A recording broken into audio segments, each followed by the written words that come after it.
ഈ കഴിഞ്ഞ ഇലക്ഷനിൽ 14-ാം വാർഡിലെ 36-42 ബൂത്ത് നമ്പറുകളിൽ പാർട്ടിയുടെ ഉറച്ച 8 വോട്ടുകൾ ആരോ മാറ്റി ചെയ്തിട്ടുണ്ട്. അത് ആരാണെന്നും എന്തുകൊണ്ടാണെന്നും പാർട്ടി ഗൗരവമായി പരിശോധിക്കേണ്ടതാണ്. ഇക്കാര്യത്തിൽ പാർട്ടിയുടെ ഭാഗത്തു നിന്ന് ഒരു ഇടപെടൽ വേണ്ടതുണ്ട്. അത് പിന്നെ സഖാവ് അവിടെ ഇരിക്കും. പാർട്ടിൻ്റെ ഉള്ളിൽ എന്തെങ്കിലും അഭിപ്രായ വ്യത്യാസം ഉണ്ടെങ്കിൽ അത് ഈടെ ചർച്ച ചെയ്യണം, അല്ലാണ്ട് വോട്ട് മാറ്റി ചെയ്യല്ല വേണ്ടത്. അങ്ങനെയാണ് എനിക്കൊരു കാര്യം പറയാനുണ്ട്. ചെറുപ്പക്കാരെ പാർട്ടിയിൽ പിടിച്ചു നിർത്തണമെങ്കിൽ ഓരോ പ്രശ്നങ്ങൾ പാർട്ടിയിൽ ചർച്ച ചെയ്യണം. ഇന്നെപ്പോലെ കല്യാണം കഴിക്കാൻ പെണ്ണ് കിട്ടാത്ത ചെറുപ്പക്കാരുടെ നീർന്ന പ്രശ്നങ്ങളിൽ പാർട്ടി ഇടപെടണം. ഒരു കമ്മ്യൂണിസ്റ്റ് മാട്രിമോണി തന്നെ ഉണ്ടാക്കണം. അല്ലെങ്കിൽ ചൈന എന്നോ കൊറിയെന്നോ പെണ്ണുങ്ങൾ ഇറക്കണം. അങ്ങനെയാണെങ്കിൽ പട്ടായെന്ന് കുറച്ച് പിള്ളേരൊക്കെ മസാജിങ് നടക്കല്ലോ. തൽക്കാലം അവിടെ ഇരിക്കും. ഇവിടെ പെണ്ണ് കെട്ടിയൊരു പ്രശ്നമായി തീരുമാനമാവട്ടെ കേട്ടാ. ഈ പരിപ്പോടൊക്കൊന്നും പണ്ടത്തെ പോലത്തെ ടേസ്റ്റ് ഇല്ലല്ലേ? അപ്പോഴേ ഇപ്രാവശ്യത്തെ സംസ്ഥാന സമ്മേളനത്തിന്റെ ഭാഗമായി നാളെ പയ്യന്നൂർ നടക്കുന്ന പാർട്ടി മീറ്റിംഗ് പങ്കെടുക്കാനായിട്ട് ഞങ്ങൾ രണ്ടുപേർ പോകുന്നുണ്ട്. ഇവിടെ ദിനേശ് മാഷും കൂടെ പോട്ടെ, ഏതെങ്കിലും എഴുത്തുകൂത്തിനൊക്കെ വേണ്ടിയിട്ടേ. അല്ല, ദിനേശൻ പോയാലെങ്ങനെയാ? അപ്പൊ നാളെ എസ് എൻ കോളേജിലെ NSS കുട്ടികൾ വരുമ്പോൾ ഓട്ടോ കാര്യം നോക്കും. തൽക്കാലം ഇന്ത്യൻ മാനേജ് ചെയ്യ്. ഗിരി സജ്ജക്കണ്ടല്ലേ ഇവിടെ. എന്താ ഗിരി? ആയിക്കോട്ടെ. അപ്പൊ എന്നാലേ പിരിയാം.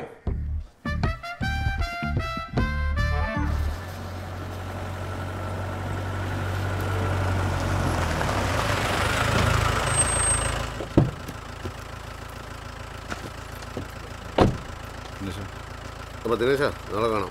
ഇന്നത്തെ മിനിറ്റ്സ് നീ ഇന്ന് നാളെ പാർട്ടി ഓഫീസിൽ വെച്ചേക്ക് കേട്ടാ. എടുക്കണോ?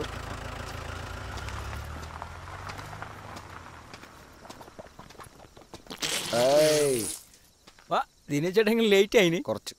അല്ല, മീറ്റിംഗ് ഒക്കെ എങ്ങനെ ഉണ്ടായിന്? ഇപ്രാവശ്യം ഇവിടെ തന്നെ ആയിരിക്കും. നമ്മുടെ KVG അല്ലേ ട്രഷർ. അപ്പം നമുക്ക് എട്ടയ്ക്ക് പണിയായല്ലോ. ഗിരി അവിടെ വണ്ടി പോണ കണ്ടില്ലല്ലോ.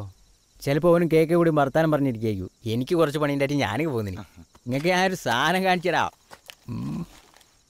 ഇലക്ട്രിക് ബോംബ് നല്ലല്ലേ? നന്നായിട്ടുണ്ട്.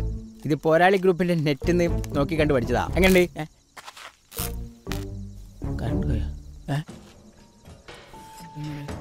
ഇതെന്താ പെട്ടെന്നൊരു കറണ്ട് പോക്ക്?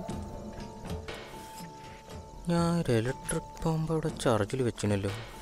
ഇനിയിപ്പോൾ അത് വല്ലതാണോ? ഞാനിപ്പോൾ വരാം കേട്ടോ. ശരി എന്നാ.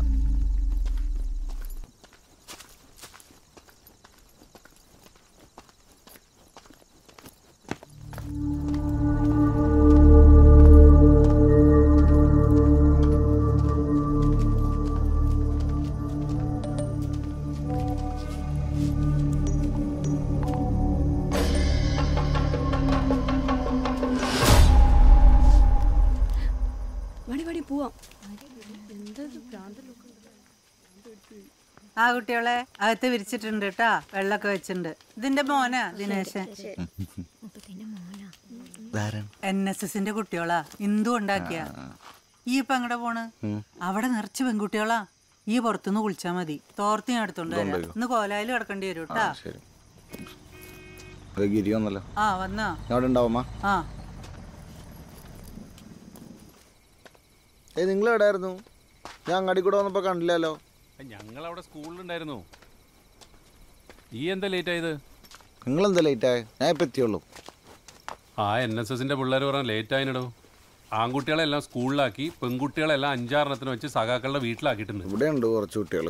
എല്ലാം നമ്മുടെ ഇന്ദുവിന്റെ പ്ലാനാ. ഇന്ദു സഖാവിന്റെ അടുത്ത് കയ്യും കാലും പിടിച്ച് ഞാൻ പറഞ്ഞതാ ഒരു 5 എന്റെ വീട്ടിൽ കൊണ്ടുപോയി താമസിപ്പിക്കുന്നത്. അത് ചെയ്തില്ല. ഞാൻ എന്തായാലും ഇന്ന് ഇവിടെ എവിടെയെങ്കിലും കിടക്കേണ്ടി വരും. എന്തേ പുള്ളയിക്കില്ല ഇവിടെ? പേടി ഉണ്ടെങ്കിൽ ഞാനും കൂടി വരാം. ആർക്ക്? അല്ല ഇവന്. അത്ര പേടിയൊന്നുമില്ല. എന്താ ഇത്ര സ്നേഹം പെട്ടെന്ന്? ഈ ഭാഗത്ത് ഇവിടെ നല്ല കാറ്റാണ്. ഇവനെ കൂടെ കിടത്തുന്നൊക്കെ കൊള്ളാം. രാത്രി ഒന്ന് സൂക്ഷിച്ചില്ലെങ്കിൽ ചിലപ്പോൾ കോൺക്രീറ്റിങ്ങിന് പോകും. അതായിരിക്കും പേടിയുണ്ട്. വീഡിയോ കോൾ വരുന്നുണ്ട്. Video call. NSSന്റെ കുട്ടികൾ വന്നിട്ടുണ്ടല്ലേ? എല്ലാവർക്കും കൂടി ഇവിടെ കിടക്കാൻ ബുദ്ധിമുട്ടാണെങ്കിലേ കുറച്ചു പേരെ എന്റെ വീട്ടിലേക്ക് വിട്ടോ. അയ്യോ, അത് മാഷ്ക്കൊരു ബുദ്ധിമുട്ടാവൂല. ഇതൊക്കെ ഒരു സന്തോഷല്ലേ? അങ്ങനെയാണെങ്കിൽ സ്കൂളിൽ കുറച്ച് ആൺകുട്ടികളുണ്ട്. ഓരോ മാഷ വീട്ടിലേക്ക് വിടാം. ഫോണിലെ ചാർജ് പോയി. ആൺകുട്ടികളെ എന്റെ വീട്ടിലേക്ക് ചാർജ് ഇല്ലാത്ത ഫോണായിട്ട് അറിയാം. എന്നാ ഞാൻ പോട്ടെ. ശരി.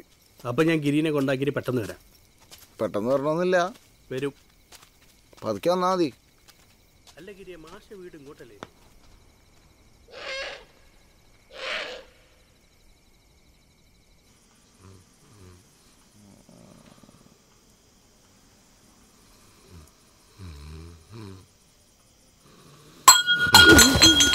വെറുതെ ഇരിക്കൊക്കെ